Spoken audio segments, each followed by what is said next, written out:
નમસ્કાર વિદ્યાર્થી મિત્રો, જે પણ વિદ્યાર્થી મિત્રો ફર્સ્ટ યર બીકોમ ની અંદર અભ્યાસ કરી રહ્યા છે તે તમામ વિદ્યાર્થીઓ માટે એક ખૂબ જ ઇમ્પોર્ટન્ટ અપડેટ છે।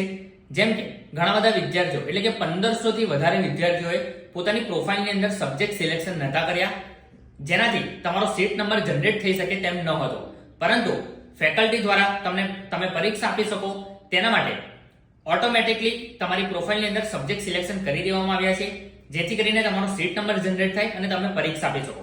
હજુ પણ ઘણા બધા વિદ્યાર્થીઓને ખબર નથી કે તેમની પ્રોફાઇલમાં કયા સબ્જેક્ટ સિલેક્ટ થઈ ગયા છે। તમને લેવાનો હશે કોઈ બીજો સબ્જેક્ટ, પરંતુ તમે સબ્જેક્ટ સિલેક્શન નહીં કર્યું હોય તો ઓટોમેટિકલી કોઈ બીજો સબ્જેક્ટ સિલેક્ટ થઈ ગયો હશે, તો પરીક્ષામાં તમને કોઈ પ્રોબ્લેમ ના આવે અને તમે જે સબ્જેક્ટની એક્ઝામ આપવા માંગો છો તે જ સબ્જેક્ટની એક્ઝામ આપી શકો। તેના માટે તમારે સબ્જેક્ટ ચેન્જની પ્રોસેસ કરવાની હોય છે, પરંતુ આવતીકાલથી પરીક્ષા શરૂ થઈ ગઈ છે।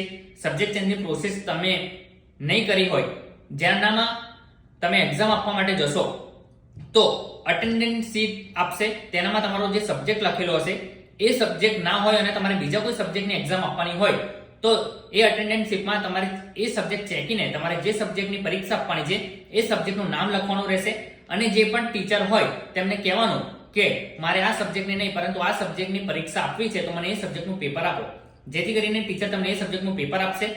તમે એક વખત તમારો જે સબ્જેક્ટ છે એ સબ્જેક્ટનું પેપર આપ્યા પછી તમારું જે બિલ્ડિંગમાં એડમિશન છે એ બિલ્ડિંગમાં જઈને તમારે સબ્જેક્ટ ચેન્જની એક એપ્લિકેશન આપવાની રહેશે અને તમારી પ્રોફાઇલમાં જે સબ્જેક્ટનું લિસ્ટ છે એનો સ્ક્રીનશોટ પાડીને અટેચ કરીને તમારે બિલ્ડિંગ પર આપવાનું રહેશે। હમણાં એક વખત તો તમે પરીક્ષા આપી શકશો, પરંતુ સબ્જેક્ટ ચેન્જની એપ્લિકેશન તો તમારે તમારી બિલ્ડિંગ પર આપવાની રહેશે। પરંતુ ભૂલતા નહીં, પરીક્ષા દરમિયાન તમારી જે અટેન્ડન્સ શીટ આવે એમાં ચેક કરી લેજો કે તમારો સબ્જેક્ટ છે કે બીજો સબ્જેક્ટ છે। જો કોઈ બીજો સબ્જેક્ટ હોય તો તમે ચેકીને તમારા સબ્જેક્ટનું નામ લખીને ટીચર જોડે પેપર માંગી શકો છો। આ એક ઇમ્પોર્ટન્ટ અપડેટ હતી, ઘણા બધા વિદ્યાર્થીઓને ખબર નથી અને હજુ પણ સમય છે, તમારી પ્રોફાઇલમાં એક વખત ચેક કરી લેજો કે તમારી પ્રોફાઇલમાં કયા સબ્જેક્ટ સિલેક્ટ થયા છે, કારણ કે આ છેલ્લા 2 દિવસમાં ઘણા બધા વિદ્યાર્થીઓ આવ્યા જેમને સબ્જેક્ટ ચેન્જનો પ્રોબ્લેમ હતો, પરંતુ ફેકલ્ટીમાં મેં વાત કરી તો તેમના દ્વારા કહેવામાં આવ્યું છે કે આ રીતની પ્રોસેસ કરવાની છે, તો આ રીતની પ્રોસેસ કરી દેજો।